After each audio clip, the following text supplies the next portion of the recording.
One. Hey guys, Erica Saccoccio with the Child Care Directors Chair podcast. Thank you for tuning in today. We are joined with the fellow podcaster and author Rob McCloud from the Reinventing Education YouTube channel and podcast. I really loved connecting with Rob because he talks a lot about leadership. And if you listen to this podcast, you know that is my jam. So we're going to talk today a little bit about your leadership style. Whether you're a coach, a counselor, an expert, we're going to unlock the right approach so that you have school success for the center that you are running. So welcome to the show, Rob. Thank you so much, Erica. Really glad to be here. Yeah. So tell folks a little bit about your background in education. Yeah, so as we were just saying, I'm a bit of a baby. I'm 15 years into being in schools. I've worked in different countries. I started in Canada, then in Germany, and then in Belgium. I've taught every single grade from junior kindergarten to grade 12 advanced courses throughout my career. And I've worked in all those kinds of roles like curriculum coordinator, instructional coach, and even head of a middle school for a period. So I've had lots of experience in the classroom, lots of leadership experience, and experience as well in the public, private, and international school systems.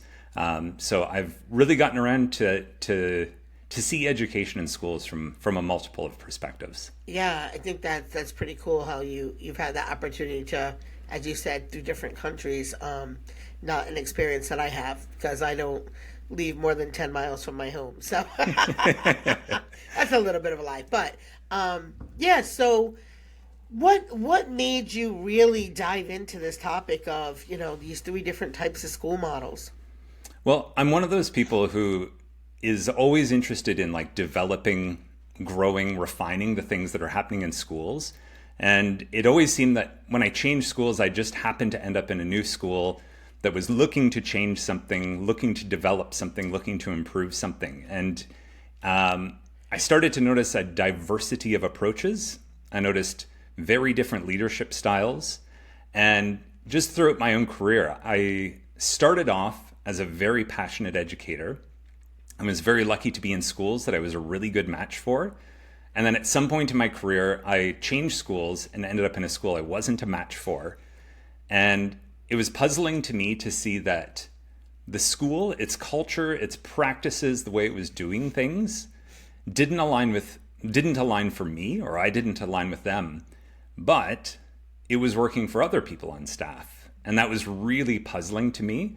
So I took what I was seeing around me and connected it to some developmental theories talking about different types of organizations, more so from the business perspective or NGO world. But I took those lessons and applied them to schools and started to see that there were these three very distinct answers or ideas about how to do school well. And this impacted everything from the leadership level to the staff level, but also to the student and parent level, to realize that there were these three very distinct ideas about what it means to do a school well. And at the core of it was relationships. And I realized, I've started to use these terms to describe the three, the expert, coach, and counselor school. And I talk about expert, coach, and counselor leaders, expert, coach, and counselor teachers, and then also parents and students who prefer either the expert, coach, or counselor approach. They're more in alignment with it or not. And what works for one of these types works against the other two types. And I just noticed there was so much friction in our schools about where are we going, what are we doing, how are we going to get there.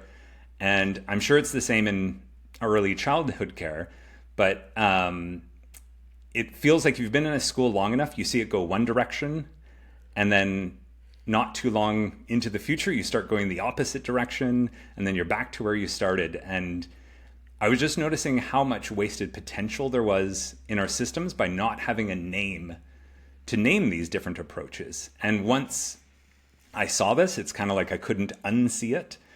This notion that there are these three very distinct value systems in education and in schools. Yeah. It's funny because we often, I'm a parent, and we often, look at schools like what's the best fit for our children. right? And we may say, do I want a play-based school? Do I want a Montessori school? Do I want a Reggio school? But as an educator, I don't know that we always think about, what is the right fit for me where I can thrive, right? We definitely do that when we're looking at the lens of children. But, and even as as an administrator, I don't know that I've ever asked my question to myself and said, what are the values of this? Not so much the values, but what's the style of leadership? Because I think I've always asked the question about values, but what's the style of leadership and what does that mean for me? And will I thrive here? I don't know that that's a question that many educators ask themselves. Yeah, and that's a very important point, because just like we kind of approach school as though it's this one thing we could be doing better and better, that's the way discussions around school leadership go too. It's kind of like, okay, well, here's the thing you need to be doing now. Oh, start doing this, stop doing that. Oh, here are the 3 new things leaders need to do. And the way I would boil it down to make distinctions for a leader listening right now is find out if you're expert leaning, coach leaning, or counselor. And to me, the first 2 simple places to answer that are, which of these 3 do you want for yourself and for your staff? Do you want a clear hierarchy? That would be an expert. So clear hierarchy. And I use the image of like a pyramid to say, Sure. There's decision making is concentrated at the top of the pyramid. I can see your smile. My listeners already know where I stand on that. But go ahead. So the first one is a clear hierarchy, the pyramid. That's the expert. Second is the coach, which is more of a star shape. And this is where you have a layered hierarchy. So it's kind of like that pyramid of the expert kind of like shrinks a bit and fans out and creates different layers of hierarchy. Now that decision making is spread across the staff. Now, there's still a hierarchy where there are some roles and positions towards the top that will still have more say than those below them, but more of the decision making has been handed over across the staff, and it's a layered hierarchy. And then the final one is the counselor, which I use a circle to describe, and this is a flattened hierarchy.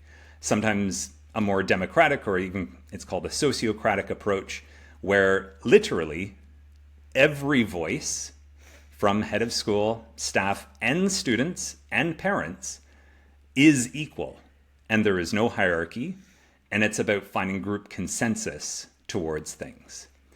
And just even introducing that idea, I find for a lot of leaders goes, I never, like you said, I've never actually stopped to think about which one of these am I wanting? This clear hierarchy, this layered hierarchy, or this flattened hierarchy?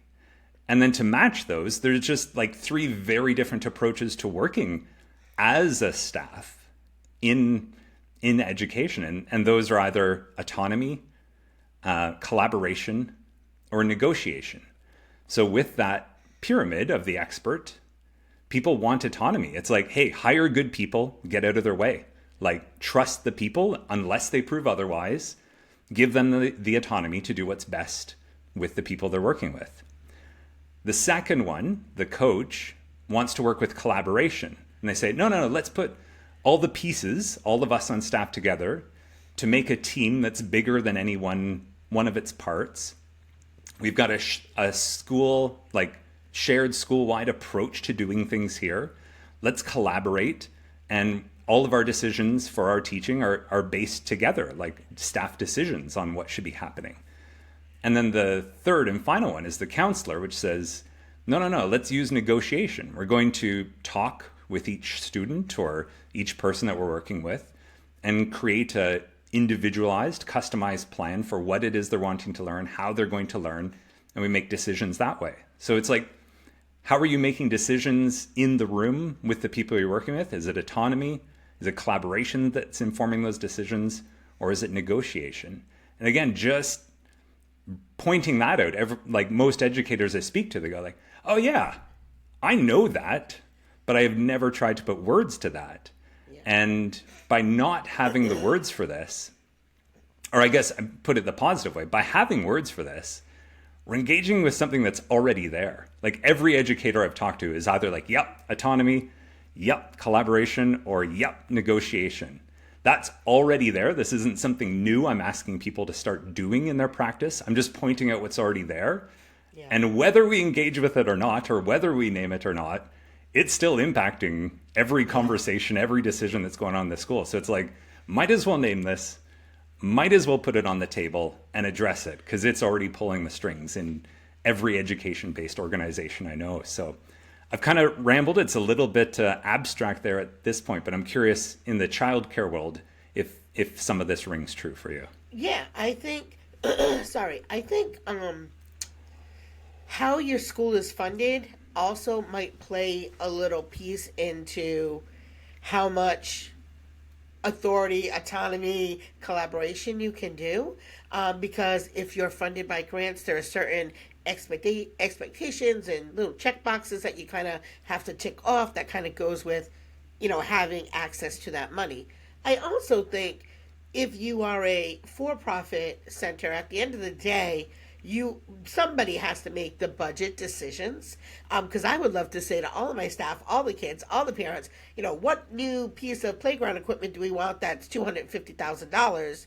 But at the end of the day, somebody has to make some decisions. Where are we going to cut and all of those things to make that happen? So I do think funding plays a little piece into how flexible you can go with certain aspects of feedback. But for the most part, I think what you're saying is very true, and it's going to be contingent on who the owner is of the school and who the director is. So I don't think it really changes when you get down to the early learning programs. For myself, I feel like the coaching, I'm somewhere between a coach and a counselor. I would say probably, if I really had to really dial it down, probably more of a coach. I think that, I think leaders grow other leaders. So if everything is at the top, you're not growing anybody, which means you're not really truly a leader. That's just my opinion. I know, like you said, one's not better than the other. That's just my feelings of, if you make every decision and everything has to run through you, then how are other people getting the opportunities to really make those decisions and hone their skills? And people are going to mess up. They're people. But that's how we grow, right? That's what we tell kids, right? Mistakes are growth.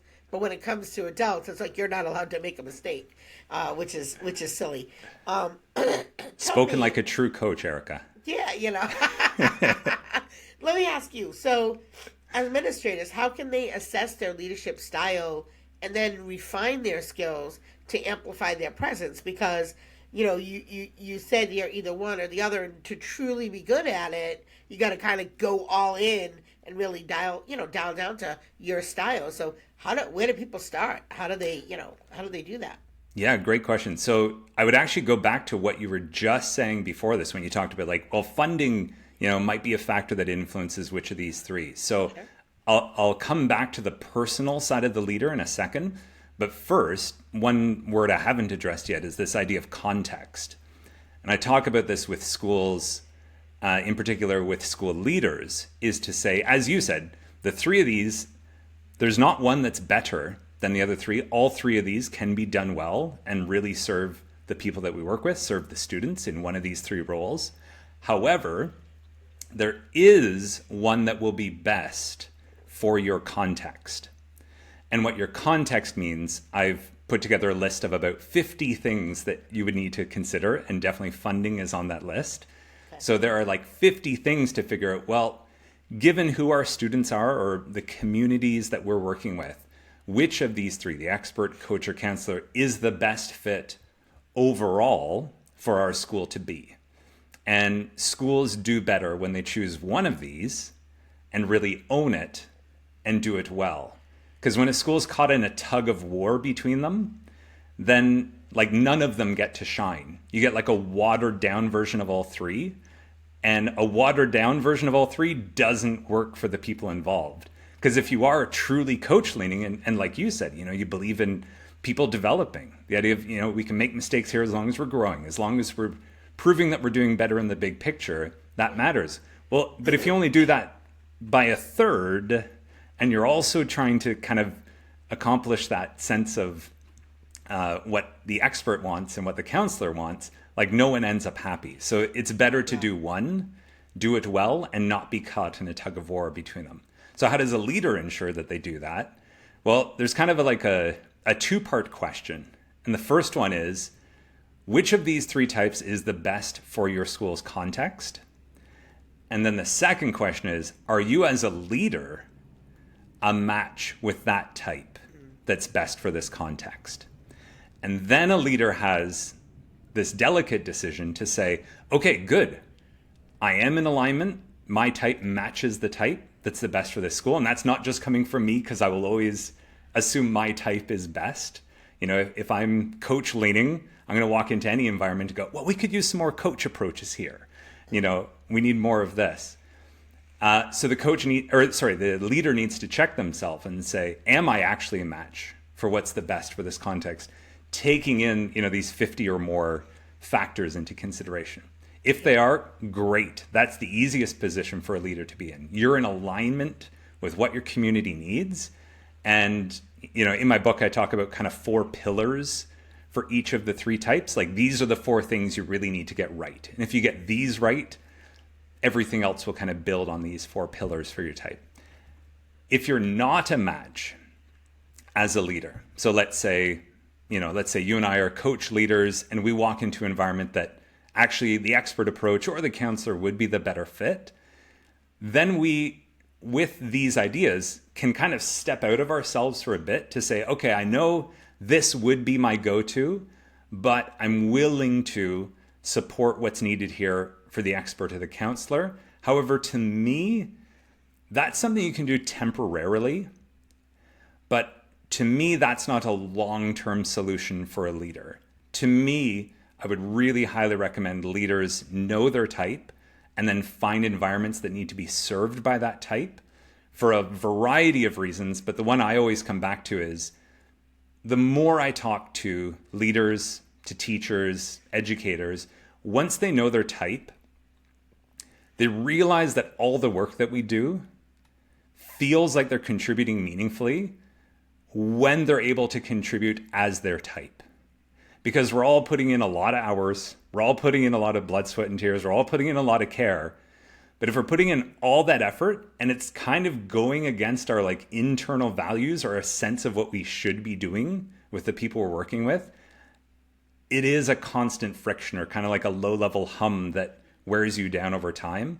Yeah. Whereas when I look back in my career to the phases where I felt I was really contributing and I was really a match and I was loving the schools I was in and felt like I don't mind putting in these extra hours because, all this great stuff's happening because of it. When I dig down, it was really just because I was in alignment with the school. And it was like, yeah, what I'm doing feels meaningful. I'm contributing meaningfully in what I'm doing. And if you don't have that alignment, I think you can do it for a while, but it's not sustainable long term. So that's what I would say to leaders. Find out which of these 3 you're in alignment with. Yeah. I think, too, not just from the leadership perspective, but I also feel like from the teacher perspective, I've had times where I've had teams and they have worked extraordinarily well together. And then, maybe 1 or 2 people from that group leaves, and then you get 2 new people, and then it's not quite the same. Even though your culture hasn't changed, your leadership style hasn't changed. But like you said, that finding that that sync, making sure that the folks that are within that school culture are all kind of synced up too, because that also matters, not just your style, but the folks that you're working with. Yeah. And in that relational realm of communication, the more and more I've dug into this idea of these 3 types, I really just see almost every conversation I have now in a school really just being someone trying to use words to amplify their expert values or amplify their coach values or amplify their counselor values. And kind of the shorthand word I put for these 3 is if a student or the people we work with was to leave your class or your environment, which of these 3 would be your priority to make sure that they left with? And I say it's responsibility, achievement, or meaning. For the expert, it's the sense of, when you leave here, you're more responsible than when you came in. For the coach, it's when you leave here, you can achieve more than when you came in. And for the counselor, it's when you leave here, you've got more sense of meaning than when you came in. And there was something you'd mentioned earlier about like, which do we prioritize or which do we sacrifice? I forget exactly how you said it, but, you know, obviously any educator values responsibility, achievement, and meaning. I'm not pretending if you value one, you don't care about the other two. Of course, all three matter. But there's one that's always going to take like that gold medal spot on the podium that if you had to sacrifice the other two, you're going to hold on to this one. Or when times get hard, when the pressure's on, you're going to fight for this one and not allow it to be you're going to fight for one and not allow it to be diminished or minimized by the other two, by pursuing the other two. Sure. Yeah. And that's what I find at the bottom of every conversation is someone's really underneath their words just saying, okay, but responsibility matters here. Or, okay, but no, achievement. Or, no, meaning. I see you nodding. And I'm laughing because as soon as you said, you know, how people get to or feel more accomplished, like I'm laughing. I'm like, yeah, that's me. When you leave, I just want you to know, like, you can do things. You can do it. So yeah, I'm just laughing because immediately as soon as you said that, I'm like, yeah, that's me. You've got me pegged. I'm definitely that. I'm definitely that coach person. So, what are some practical steps for putting leadership styles into action to achieve positive outcomes for both the teachers and the students? Yeah, well, I think I would say that the very first place to start is just to notice these and to be able to step away from the idea of different is wrong. Because these are so the expert, the coach, and the counselor are three different answers to the question of how do we do education well? And these are three competing, contradictory answers of how to do it. So as a leader, know your type, know which one you are leaning toward, and then begin to pick up on the cues from others of where are they coming from? Because it's really only then that you can avoid what I call unnecessary friction or unnecessary misunderstandings. Or I think all three types do this. We make this mistake where we know how we want things to be done. And for leaders, it's no different. We know how we want things to be done, but how we want things done for our type. And when we see someone else suggesting something that seems contradictory and, you know, in way out in left field or actively working against what we want, we see that difference as, oh, you're a really bad coach. Like, you don't know how to do this. When actually what they're talking about is how to be a really good expert or a really good counselor.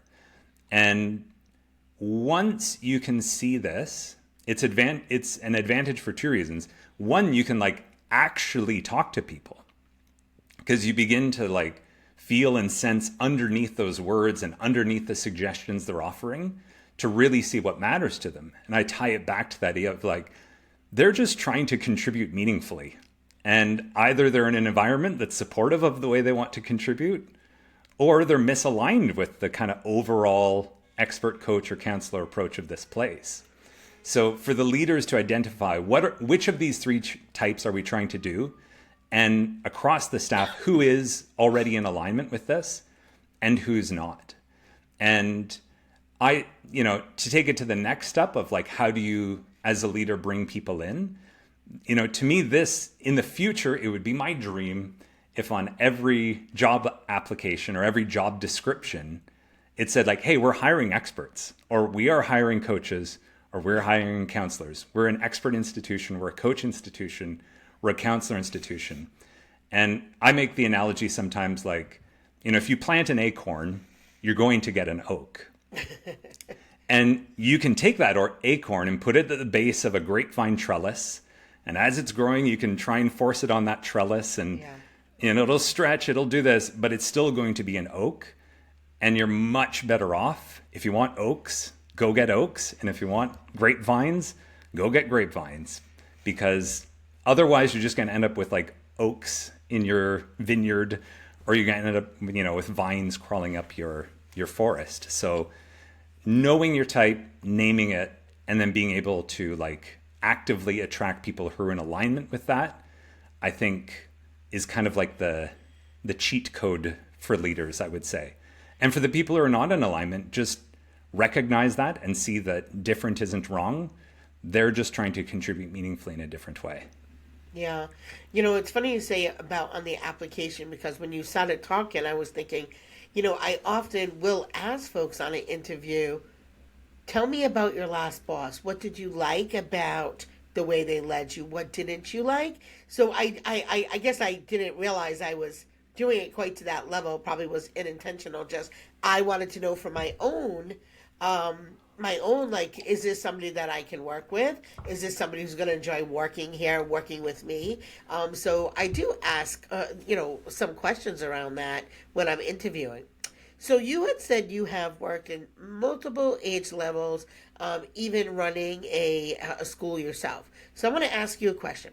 Can you share a time when you had to shift your leadership style approach between either a coach and a counselor or an expert based on a situation or challenge? Oh, great question. Yes, I've got about 1,000 daily instances of this. Well, what are some of the best examples? Oh, I love this question. I wish I would have taken a moment ahead of time to have sorted, to have one just ready on the tip of my tongue. Well, I suppose one example is one of my previous schools was much more coach aligned. And it was really interesting because we'd introduced this idea of a school-wide shared approach to the teaching of reading and writing. And this is, from the earliest grades to the highest grades. Every staff member was being trained on it. The idea being that whether you were in, if we were both grade 3 teachers, for example, whether you're in Rob's class or Erica's class, basically the same approaches to feedback, the same lesson format, all these kinds of things were taking place. That worked fairly well at that school because it was much more coach leaning. And I had one of those aha moments where I switched schools. The school was looking for a new approach to reading and writing. And I said, hey, at my previous school, we had done this and it went really well. The new school that I was at was much more expert leaning, and they weren't looking for that collaboration. Now, of course, a few staff members were for sure, but overall, I described like the center of gravity was pulling the school in like an expert direction where they're really wanting autonomy. And it was fascinating to me. It felt like a failure at first because people seemed to be on board with this new idea. But then once the rollout happened and once things started going to the classroom, there wasn't a shared approach. There were 30 autonomous approaches to this approach. There wasn't that shared buy-in. And if you went to expert Erica's class and expert Rob's class in the school, these didn't look the same. We weren't in that kind of coherence of creating this school-wide approach. And for me, that was actually kind of the beginning of this journey of seeing this idea of the 3 types. And what I realized in that moment, and I didn't have the skills for it or even the words for it quite yet, was like, oh, I think the shift to make here is not to keep forcing this collaboration that they don't want, but rather we're seeing 30 different autonomous kind of unique expressions of this approach. How about I get to these classrooms and just see what they are doing and what's going well and what's not? And rather than trying to bring this uniformity or kind of vertical and horizontal coherence between grades and classes, what if I just try and make each expert a better expert? And just, and again, I'm starting to use those coach words, but develop them as experts. Yeah. And that was the shift that seemed needed, because I think pursuing the collaboration would have been a dead-end road. Could throw a lot more time, resources, attention into it, but that's not what people were buying into. It was, okay, yeah, here's a new approach. It's not what I was doing, but I can make that my own. And it was that expert approach. And it was like, well, you know what? The center of gravity here is already expert. Rather than fight the current, let's go with that and let's do that well. So, what's your favorite style? And you're going to get asked that a lot, so make sure that you're on the record. So, I have a trick answer for that. Okay. And that is, I talk about the 3 types of school because I think this is the most important thing for us in education now to address, like I said, what's already in our schools now and to put words to it and so we can engage with it. When I look to the horizon, I actually see the potential for a 4th type of school. So I'll go on record and say that I'm the 4th type. Okay.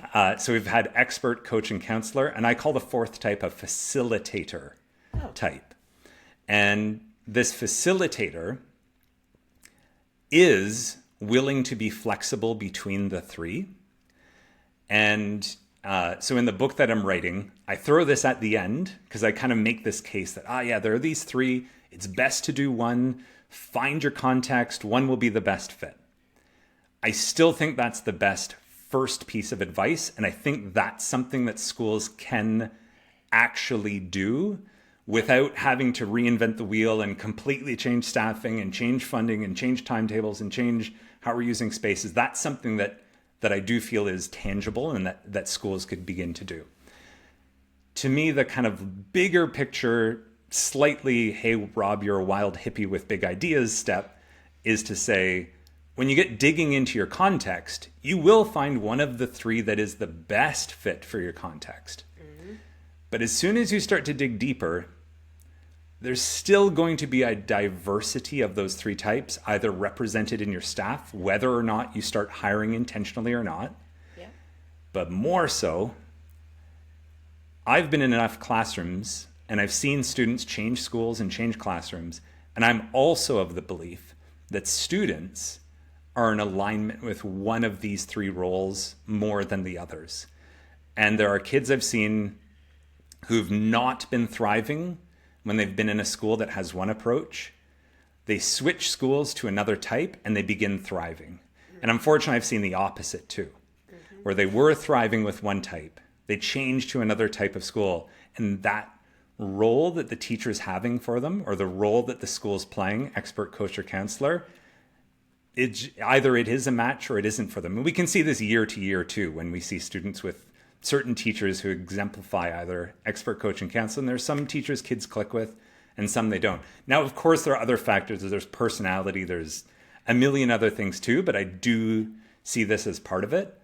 And I would say the big picture, and which of these am I? I'd say the facilitator, because I can see the gifts that all 3 of these can have for students. And I do see them each making meaningful contributions. Now, there are a lot more moving pieces in the idea of how would you offer a facilitator school, but I offer 3 suggestions for it in the book, which maybe I can give you kind of a quick Coles notes of each of the 3, but go into more details there. But basically, the first step is just to say, hey, teachers, you're one of these, own it, and to the degree you can, be flexible to offer a bit of the other 2 intentionally. And that's kind of like step 1 of the facilitator, to say, like, we're not asking a coach to become an expert. We're not asking a coach to be a counselor. Be the one you are, but just make sure you can like turn up the volume on those other 2 from time to time, to kind of to hit the bandwidth of everybody. Yeah. The next step would be to say, and I know this is big sky thinking, but hey, let's figure out what type each teacher is, and let's find out which type each student aligns with best. And to the degree that we can, and again, I know size of school, staffing, all these things come into play. Gonna match them up. Exactly. To the degree that we can we match them up? And then the third and kind of most extreme and most moving parts, and I can actually point to at least one or a handful of schools that are actually doing this, that are applying this. Now, they've come at it from a slightly different angle than I have, but they're actually saying on the subject level, there's a chance, and well, not a chance, but they've seen that, you know what, when it comes to like math, this student learns better from a counselor approach, but when it comes to art, they thrive much more with a coach. And when it comes to languages, they're doing better with an expert. And I can point to a few schools that are actually custom tailoring subject by subject the match between staff and students. Now, like I said, that's many more moving parts. Sure. There are many more potentials for things to go right, but when you get more moving parts, there's also more ways things can go wrong too. So that's the one I'm interested in long term. This idea of being able to offer all three intentionally in a school. Whereas to me, most schools now are offering all three, but unintentionally and caught in a tug of war. I'd love to see us moving intentionally to include all three of these in our schools. You know, Rob, I think that will solve some challenges that are going on in education.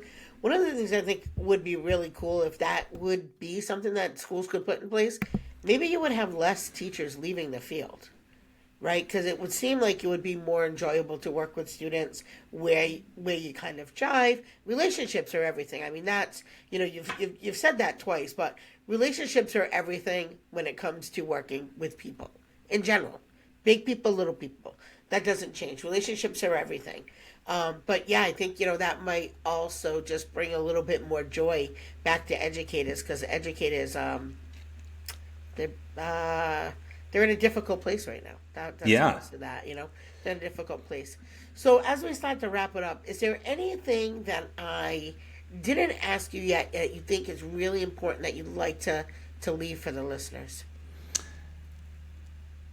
I appreciate you asking that. I think we've touched on, this has kind of been a good appetizer into the ideas that I'm trying to share. But just to build off your last point, there are a lot of things in education for sure that are making this job a challenge these days for sure. And I suppose what I'm hoping to do with this work, like I said earlier, we're already putting all this work into it.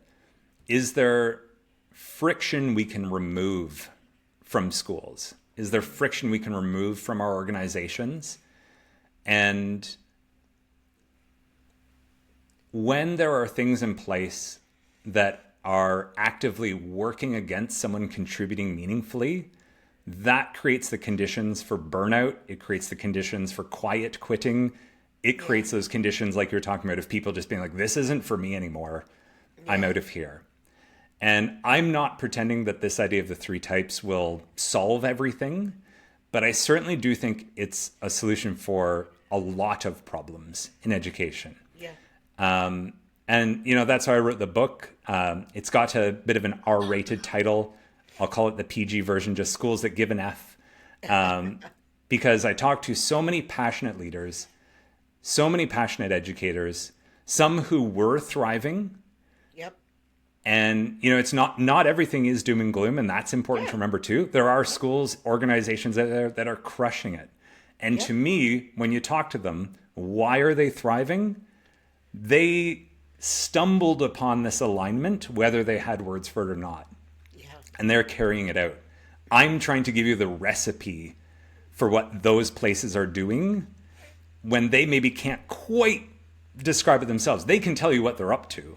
Sure. But they're maybe not getting at that more foundational level of talking about that alignment. They'll still be on that kind of surface level of the words, but not really sharing this kind of core idea of alignment.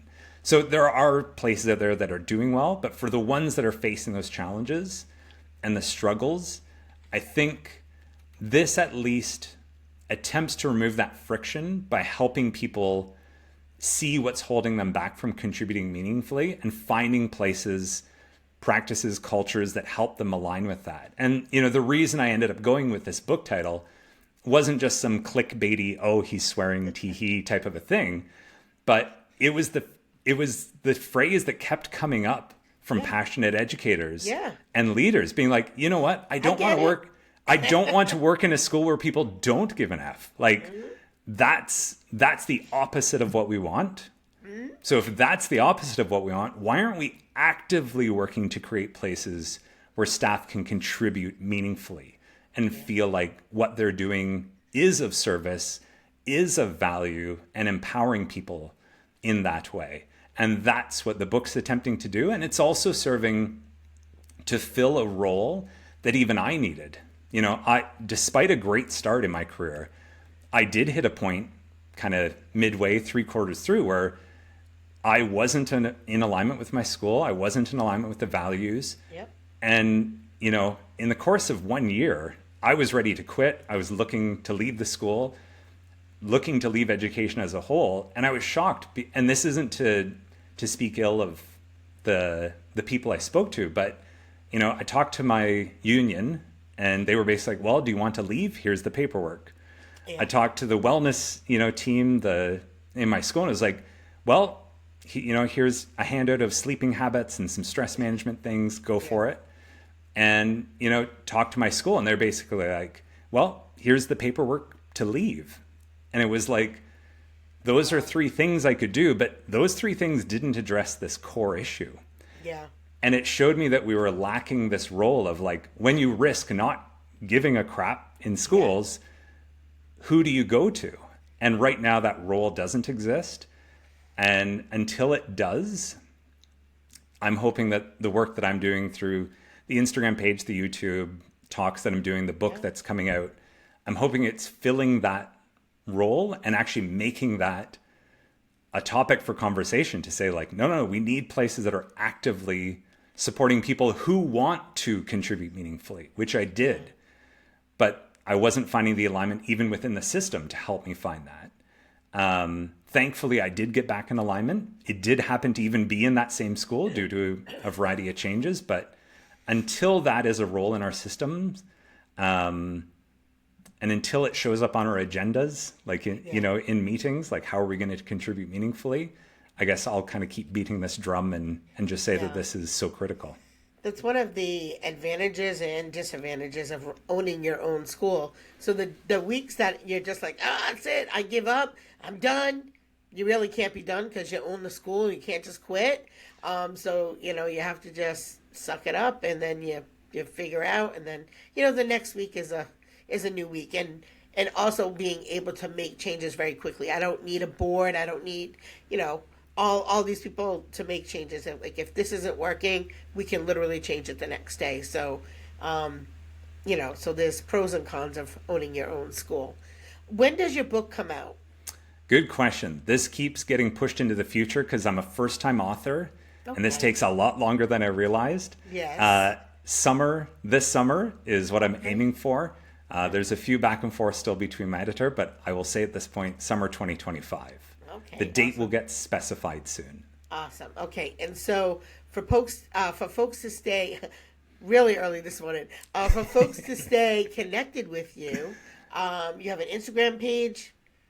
Yeah, Instagram's an easy one, and YouTube. So Reinventing Education Podcast on Instagram, Reinventing Education Podcast on YouTube, and as well reach out to us. We do have the podcast, Reinventing Education Podcast, found everywhere that you listen to podcasts. Yeah. Feel free to reach out. I'll leave the links below and make it much easier for all my listeners. And folks will be able to catch me on your show pretty soon. So, to my folks out there, thank you so much for listening. It's the small details that make a big impact on the success of your child care business. That's all for today. Have a good day.